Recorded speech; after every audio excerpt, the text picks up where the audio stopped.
മനു ചേർന്ന് കൂടുതൽ വിവരങ്ങൾ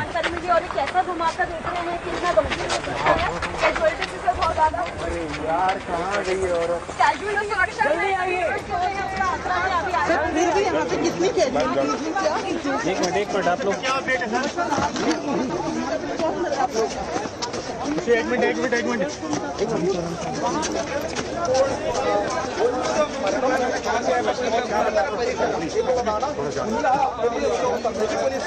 उन्नत उद्योगസ്ഥർ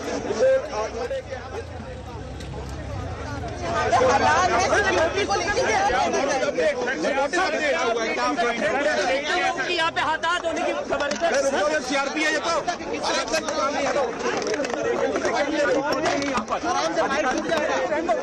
टूट जाएगा यार इनको रहने दो ना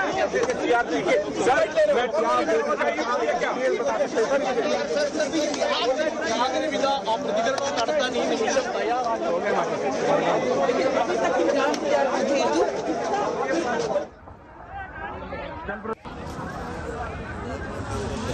ഒരു ഔദ്യോഗിക വിശദീകരണം നൽകുവാൻ ഇതുവരെ പോലീസ് തയ്യാറാകുന്നില്ല. മനു, പോലീസ് ഇക്കാര്യത്തിൽ ഒരു സ്ഥിരീകരണത്തിലേക്ക് വരുന്നില്ലല്ലോ ഇതുവരെ. ഇനിയും വിവരങ്ങൾ ശേഖരിക്കേണ്ടി വരും എന്നുള്ളതാണോ പോലീസിന്റെ പ്രതികരണം പ്രതീക്ഷിക്കുക ഇപ്പോൾ?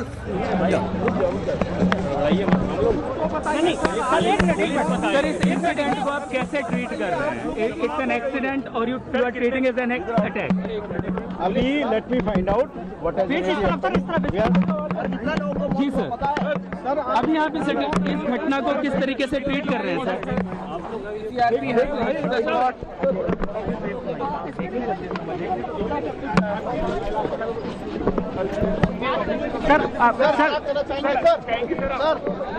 क्या कहना चाहेंगे सर? नरेंद्र आ गया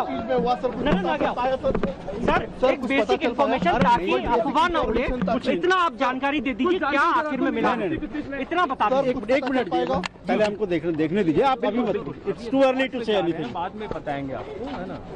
it's too early to say anything. But फिर भी सर कितनी कैजुअलिटी हुई है सर? किशोर सर, कितनी कैजुअलिटी हुई है? कुछ बेसिक आप इतना जो अफवाह न उड़े. अभी कुछ नहीं है. अभी I am just going to the site. You people are in between. I don't have any idea. कितना इंजरी का तो नहीं. अरे भाई हम नहीं सर क्या हुआ? एक्चुअली क्या हुआ सर? व्हाट एक मिनट प्लीज. ठीक है थोड़ा स्पीड दे दो, थोड़ा स्पीड.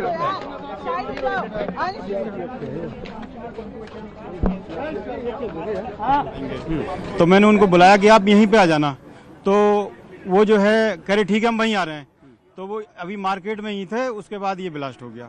अच्छा, हाँ, मैं गाड़ी में अपना मोबाइल में रील देख रहा था, मुझे कोई पता नहीं क्या कितने बजे का रहा होगा ये 7 बजे का है सर. 7 बजे के आसपास. जी. कितनी गाड़ियाँ चपेट में आई थी? गाड़ी सर 8-10 गाड़ी तो होंगी और बंदे भी करीब 8-10 खत्म हुए हैं. 8 लोगों की मौत हो गई. इसमें दुखद ये हमें अभी जानकारी मिली जी है. सर. जी. तो ये बताइए आपको कितने बजे जानकारी मिली और ये कैसा धमाका देख रहे हैं? कितना गंभीर हो सकता है? कैजुअलिटी से सर बहुत ज्यादा है. कैजुअलिटी सुरक्षा के नजरिए कितने हैं उसका आंकड़ा क्या अभी आया है?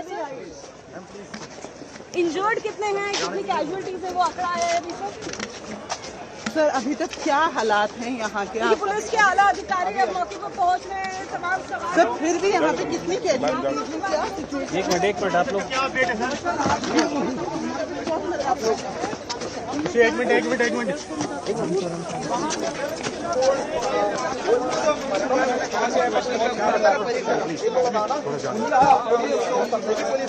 ഉന്നത ഉദ്യോഗസ്ഥർ ഇപ്പോൾ ഇവിടേക്ക് എത്തിച്ചേരുന്ന പോലീസിൽ നിന്ന് ഒരു ഔദ്യോഗിക സ്ഥിരീകരണം ഒരു കാര്യത്തിലും വരുന്നില്ല. ഇതൊരു അപകടമാണോ അതോ ആസൂത്രിതമാണോ എന്ന കാര്യത്തിലും പോലീസ് ഇതുവരെ ഒരു സ്ഥിരീകരണം നൽകാൻ തയ്യാറായിട്ടില്ല. കൂടുതൽ പരിശോധനകൾ വേണം. ഉന്നത ഉദ്യോഗസ്ഥർ സ്ഥലത്ത് എത്തിക്കഴിഞ്ഞാൽ മാത്രമേ ഇത്തരത്തിലൊരു ഔദ്യോഗികമായ സ്ഥിരീകരണം ഉണ്ടാവുകയുള്ളൂ.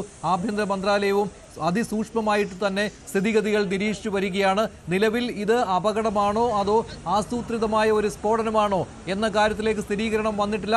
എങ്കിലും അതീവ ഗുരുതരം തന്നെയാണ് എന്ന കാര്യത്തിൽ യാതൊരു സംശയവുമില്ല. രാജ്യ തലസ്ഥാനത്താണ് ഇങ്ങനെയൊരു സംഭവം ഉണ്ടായിരിക്കുന്നത്. ചെങ്കോട്ട മെട്രോ സ്റ്റേഷന് തൊട്ടു മുന്നിലാണ് ഒരു കാർ പൊട്ടിത്തെറിച്ചതും തുടർന്ന് നിരവധി വാഹനങ്ങൾ കത്തിനശിച്ചതും വാഹനങ്ങൾ പൊട്ടിത്തെറിച്ചതും എന്നുള്ളത്. ഉഗ്രസ്ഫോടനം നടന്നിരിക്കുന്നു എന്നുള്ളതാണ്. എത്ര പേർക്ക് ജീവഹാനി സംഭവിച്ചിട്ടുണ്ട് എന്ന കാര്യത്തിൽ ഔദ്യോഗികമായ ഒരു സ്ഥിരീകരണം വന്നിട്ടില്ല. ആശുപത്രിയിൽ നിന്ന് കിട്ടുന്ന വിവരങ്ങൾ മാത്രമേ ഉള്ളൂ. നിരവധി പേരാണ് പരിക്കുകളോടെ, അതീവ ഗുരുതരമായ പരിക്കുകളോടെ ദേഹമാസകലം പൊള്ളലേറ്റ് ആശുപത്രികളിൽ ചികിത്സയിൽ ഉള്ളത്. അതോടൊപ്പം തന്നെ ശരീരാവശിഷ്ടങ്ങൾ പലയിടത്തും ചിതറിക്കിടക്കുന്നുണ്ട് എന്നതും ആശങ്കയുണ്ടാക്കുന്ന കാര്യമാണ്. രാജ്യതലസ്ഥാനം ഞെട്ടുന്ന ഒരു സംഭവമാണ് ഉണ്ടായിരിക്കുന്നത്. അതീവ ജാഗ്രതയിലാണ് രാജ്യതലസ്ഥാനം. റെഡ് അലർട്ട് പ്രഖ്യാപിച്ചിരിക്കുകയാണ്. ഡൽഹിയിൽ സ്ഫോടനമുണ്ടായതും അതീവ സുരക്ഷാ മേഖലയിൽ റെഡ് ഫോർട്ടിന് അടുത്ത് ചെങ്കോട്ട റെയിൽവേ സ്റ്റേഷന്, മെട്രോ സ്റ്റേഷന് തൊട്ടടുത്ത് തന്നെയാണ് ഈ സ്ഫോടനം ഉണ്ടായിരുന്നത്.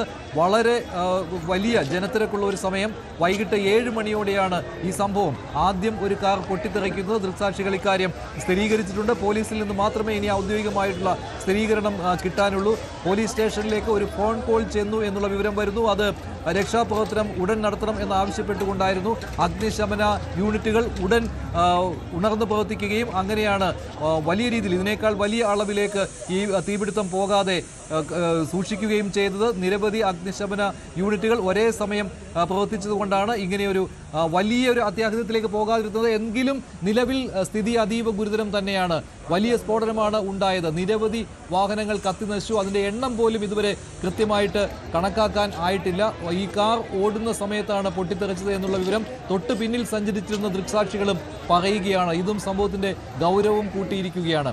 ആഭ്യന്തര മന്ത്രാലയത്തിൽ നിന്നുള്ള ചില സൂചനകൾ നൽകുന്നതനുസരിച്ച് ഇത് ഒരു ആസൂത്രിതമായ സ്ഫോടനം എന്ന രീതിയിലേക്ക് സ്ഥിരീകരിച്ചിട്ടില്ല എന്നാണ്. അതേസമയത്ത് ചിലപ്പോൾ കാറിൻ്റെ എന്തെങ്കിലും സാങ്കേതിക തകരാറായിരിക്കാം എന്ന രീതിയിലുള്ള ഒരു സംശയമാണ് ഇതിന് കാരണമായിട്ട് പറയുന്നത്. എങ്കിലും സ്ഥിരീകരണം ഉടൻ തന്നെ പ്രതീക്ഷിക്കുകയാണ്. മനു, എന്തെങ്കിലും പുതിയ വിവരങ്ങൾ വരുന്നുണ്ടോ? പോലീസ് എന്തായാലും ഔദ്യോഗികമായിട്ട് ഒന്നും പറയുന്നില്ലല്ലോ. മഞ്ജുഷ്, LNJP നിന്നാണ് നമുക്ക് ലോക്നായക് ജയപ്രകാശ് നാരായണൻ ആശുപത്രിയിൽ നിന്നാണ് നമുക്കിപ്പോൾ വിവരങ്ങൾ കൂടുതൽ കിട്ടുന്നത്. അവിടെ നിന്ന് കിട്ടുന്ന വിവരമനുസരിച്ച് 15 പേരെയാണ് ഗുരുതരാവസ്ഥയിൽ അങ്ങോട്ടേക്ക് കൊണ്ടുവന്നത്. ആ കൊണ്ടുവന്നതിൽ നിന്ന് 8 പേരെ പരിശോധിച്ചപ്പോൾ അവർ അവിടെ എത്തുന്നതിന് മുൻപ് മരിച്ചിരുന്നു എന്ന് വ്യക്തമാകുന്നു. അപ്പോൾ 8 പേരുടെ മരണം അവിടെ ആശുപത്രിയിൽ, LNJP ആശുപത്രിയിൽ നടന്നതായി അവിടെ സ്ഥിരീകരിക്കുന്നു. അതിൽ ബാക്കിയുള്ളവരിൽ 3 പേരുടെ നില അതീവ ഗുരുതരമാണ് എന്ന് പറയുന്നു. ഒരാളുടെ നില കുറച്ച് ഗുരുതരമാണെങ്കിലും അത് ജീവന് ഭയം എന്നൊരു സാഹചര്യം ഇല്ല എന്ന് പറയുന്നു. മറ്റുള്ളവരുടെ പരിക്കുകൾ പരിശോധിക്കുകയാണ്. അപ്പോൾ 15-ൽ ഒരു 8 പേരുടെ മരണം ഏതായാലും ഈ ആശുപത്രി അധികൃതർ അവർ മരിച്ചതിന് ശേഷമാണ് അവിടെ കൊണ്ടുവന്നത്. അതുകൊണ്ട് അതിൽ പ്രത്യേകിച്ച് ഒന്നും ചെയ്യാൻ കഴിഞ്ഞില്ല എന്നവർ സമ്മതിക്കുന്നു. 3 പേരുടെ നില ഗുരുതരം, ഒരാൾക്ക് ഒരു കുഴപ്പവുമില്ല, മറ്റു 3 പേർ ചെറിയ പരിക്കുകൾ. ഇങ്ങനെയുള്ള ഒരു വിവരമാണ് ആശുപത്രി അവിടെ നിന്ന് ലഭിക്കുന്നത്. മാത്രവുമല്ല, ഇതിൽ മറ്റിടത്തേക്ക് ആരെങ്കിലും മാറ്റിയിട്ടുണ്ടോ എന്ന സംശയം ഇപ്പോഴും ഉദ്യോഗസ്ഥരുണ്ട്. അതിൻ്റെ വിവരങ്ങൾ നമ്മൾ എടുത്തുകൊണ്ടിരിക്കുന്നത്. ഏതായാലും പ്രാഥമികമായ ആളുകളെ കൊണ്ടുപോയത് ഈ ലോക്നായക് ജയപ്രകാശ് നാരായണൻ ഹോസ്പിറ്റലിലേക്കാണ്. അതോടൊപ്പം ഈ വാഹനങ്ങൾ 8ഓളം വാഹനങ്ങൾക്ക് എന്തായാലും കേടുപാടുകൾ സംഭവിച്ചിട്ടുണ്ട് എന്ന് വ്യക്തമാവുകയാണ്. അഗ്നിബാധ പൂർണ്ണമായും നിയന്ത്രണത്തിലേക്ക് കൊണ്ടുവരാൻ കഴിഞ്ഞു. തീവ്രവാദ ബന്ധം ഇതുവരെ പോലീസിന് സംശയിക്കുന്ന ഒരു സാഹചര്യമില്ല, കണ്ടെത്താൻ കഴിഞ്ഞിട്ടില്ല. ഇത് വാഹനത്തിന്, മാരുതിയുടെ ഒരു വാഹനമാണ് പൊട്ടിത്തെറിച്ചത്, അത് വ്യക്തമാക്കുന്നു. പക്ഷേ ഏതായാലും ഈ കേന്ദ്ര ഏജൻസികളെല്ലാം അങ്ങോട്ടേക്ക് വന്നിട്ടുണ്ട്. ഫോറൻസിക് വിദഗ്ധരും ബോംബ് സ്ക്വാഡ് വിദഗ്ധരും എല്ലാം വന്നു. അവിടെ എല്ലാം പരിസരത്ത് എല്ലാം പരിശോധനകൾ നടത്തി. NIA സംഘം പ്രാഥമിക വിവരങ്ങൾ ശേഖരിച്ച് അന്വേഷണം നടത്തുന്നതായി പറയുന്നു.